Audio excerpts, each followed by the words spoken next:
importante que a gente relate, mas eu vou citar aqui um paradigma muito interessante, que na medicina e no amor não diga sempre e não diga nunca.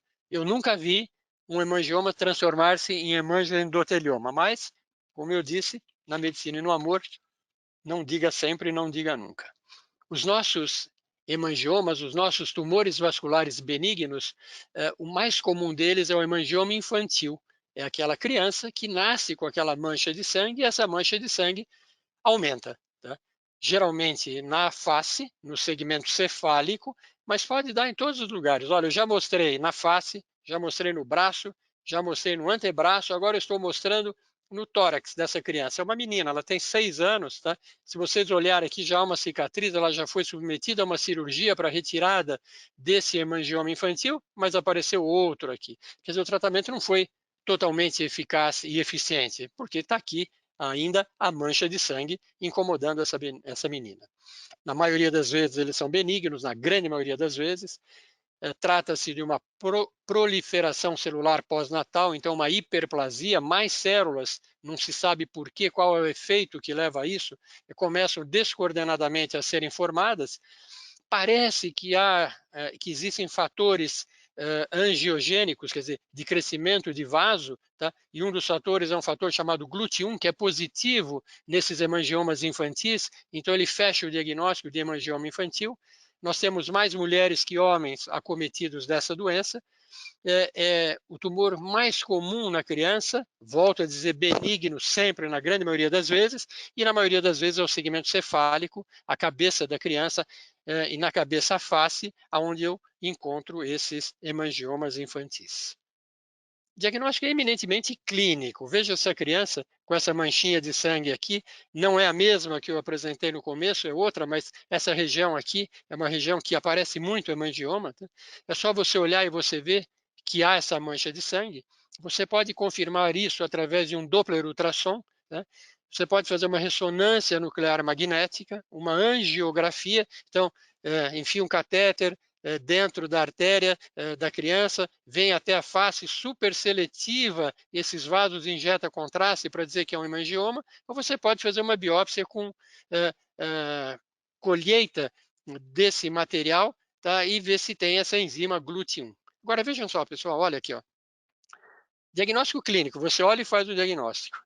É confirmado por Doppler ultrassom. Você imagina uma criança dessa deitada em uma cadeira, numa sala semi-escura, tá? E alguém passando um gel nessa região e colocando um probe de ultrassom. Essa criança não para, ela grita desesperadamente, precisa segurá-la, é uma dificuldade. Para fazer uma ressonância nuclear magnética, precisa de anestesia geral. Para fazer uma angiografia, anestesia geral. Para fazer uma biópsia, eu vou tirar um pedaço disso daqui, dar ponto, vai ficar uma cicatriz para ver se existe essa enzima GLUT1. Aí eu falo, ah, não, sim, realmente é um hemangioma. Será que tudo isso vale a pena numa criança tão pequena, em tão tenra idade? Eu tive filhos, hoje em dia eu tenho netos. Eu não gostaria que os meus netos, para se fazer um diagnóstico, confirmar um diagnóstico de que é um hemangioma, essa mancha de sangue, eu tivesse que fazer uma anestesia geral, fazer uma ressonância, uma angiografia ou mesmo uma biópsia dessa região. Preste atenção nesse raciocínio meu, que no final a gente vai unir o porquê disso. Por que tratar essa lesão? Porque ela pode evoluir, mas eu sei que 90% delas involuem.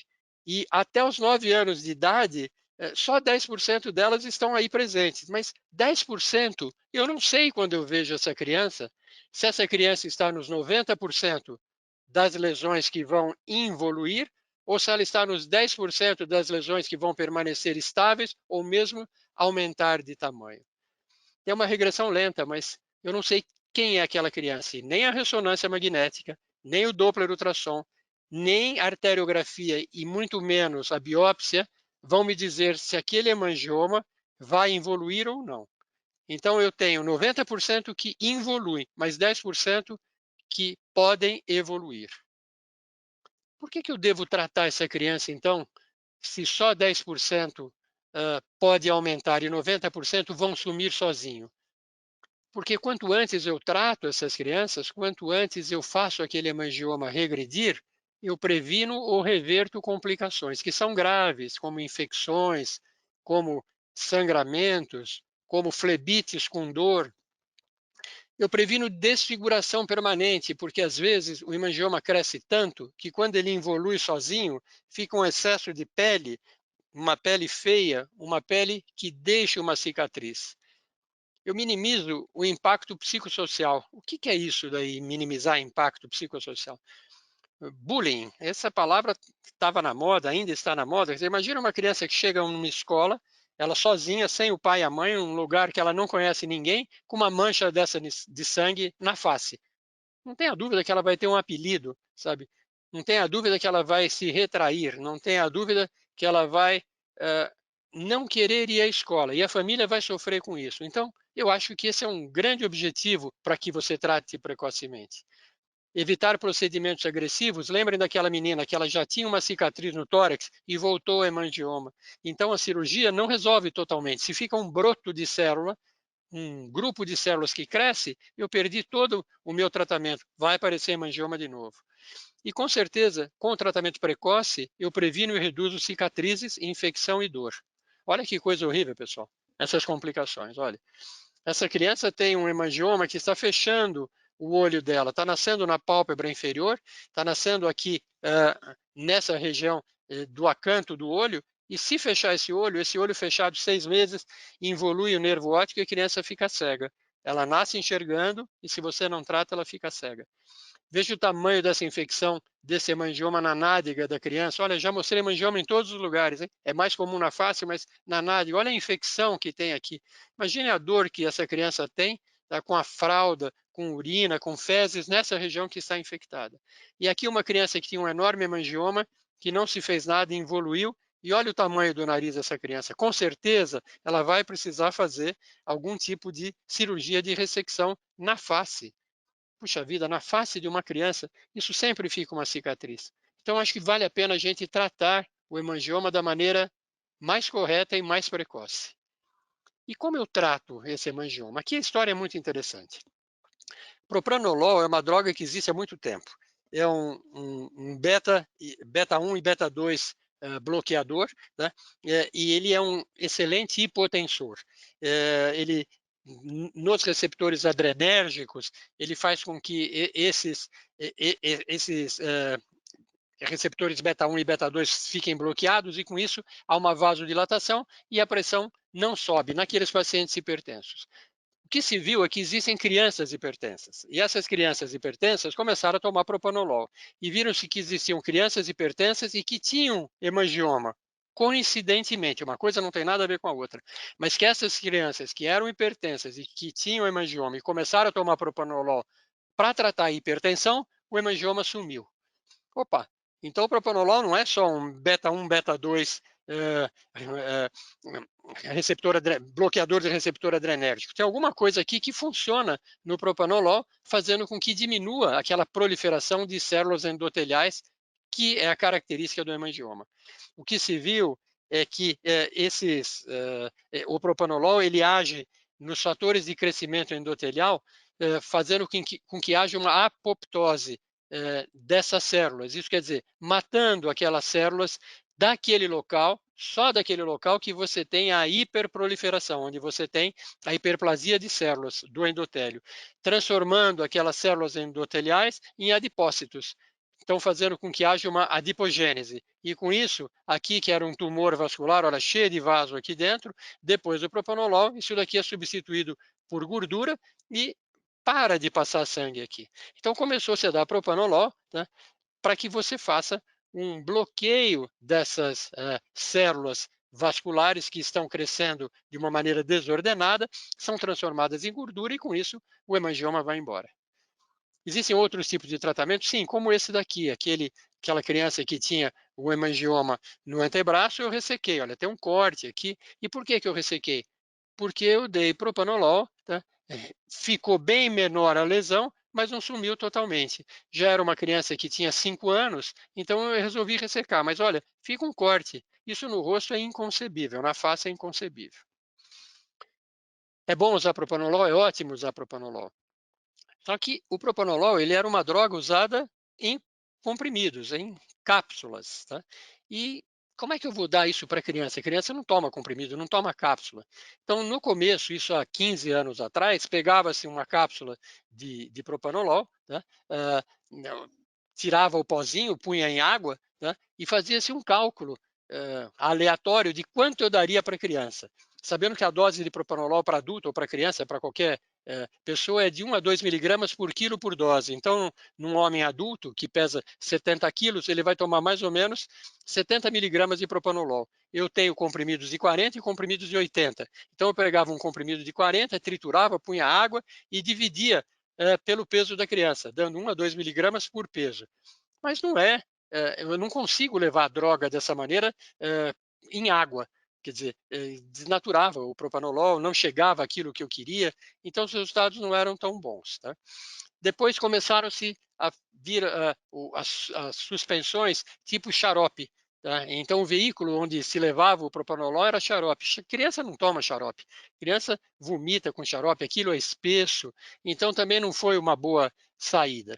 E aí, nós começamos, eu com algumas farmácias de manipulação, com farmacêuticos, falando, puxa vida, o que é que a gente pode ter de suspensão de veículo para o propanolol? Tá? E aí, então, veio um veículo que dá uma facilidade com segurança e precisão em doses, tá? Principalmente em crianças, bebês, né? Pacientes com disfagia que não conseguem deglutir, então velhos que usam sonda, idosos. Né? E aí sim, nós tivemos o advento de conhecer a Fagron, tá? E a Fagron trazer essa base chamada Sirspend, tá? Onde a gente consegue, pelas suas propriedades pseudoplásticas e tixotrópicas, tá? Que a gente tem uma exatidão da dose e uma uniformidade da dose. Isso quer dizer que eu consigo levar para a criança, que no caso, as crianças com hemangioma, tá? Tudo aquilo que eu quero oferecer para elas, quer dizer, toda a dose de 1 a 2 miligramas por quilo para aquelas crianças. Tá? O Sirspend, ele tem uma série de características, né? Então, ele tem uma exatidão e precisão de dose, ele não obstrui sonda porque ele é líquido, ele não é grosso, ele não é como um xarope, tá? Ele é tamponado, então ele consegue durante, no mínimo, 2 a 3 meses, manter aquela dose que eu quero naquela solução. Ele é estável, ele não degrada com temperatura, com luz, né? Ele tem uma baixa osmolabilidade, então é fácil de ser administrado. Ele aceita algum tipo de sabor, então tem uma boa palatabilidade, ele pode ser flavonizado da maneira que você achar mais melhor para aquela criança. Tá? E não só para o propanolol, mas para 140 IFAs, né? 140 medicamentos, eu posso usar o Sisband. Tá? Então, essa é uma droga, esse é um veículo que me ajudou muito para tratar essas minhas crianças. Né? A dose é de 1 a 2 miligramas por quilo por dia, em uma ou duas doses, dependendo se a criança aceita ou não aquele volume de propanolol em Sirspend. Né? O tempo de tratamento, isso daqui é uma dúvida que se tem muito grande. Esse autor, o Zhang, que ele tem um trabalho muito bonito com 528 crianças, mas numa língua horrível, em mandarim, num hospital de Xangai, isso foi traduzido para o inglês, tá? Mas ele não consegue especificar quanto tempo ele dá o propanolol. Ele fala que ele dá o propanolol até que vá embora o hemangioma. Agora, o que é ir embora o hemangioma? Eu vou mostrar para vocês a dúvida que eu tenho e o que nós conseguimos dizer de tempo de tratamento. Resultado de tratamento, o que se sabe é que quanto antes se trata, melhor o resultado, não há dúvida. Porque veja essa criança, olha, o olho dela está fechado por um enorme hemangioma aqui na pálpebra. Tá? Se esse olho aqui está aberto, esse fechado, se ficar fechado por 6 meses, mesmo que eu abra esse olho depois, o nervo óptico está atrofiado, a criança vai ficar cega, amaurótica. Né? Tem esse enorme hemangioma ulcerado e já com uma infecção secundária bacteriana e fúngica, isso é importante tratar sempre junto com o propanolol. A criança não mama, então ela desnutre, ela desidrata, isso é horrível, chora o tempo inteiro, não aceita chupeta.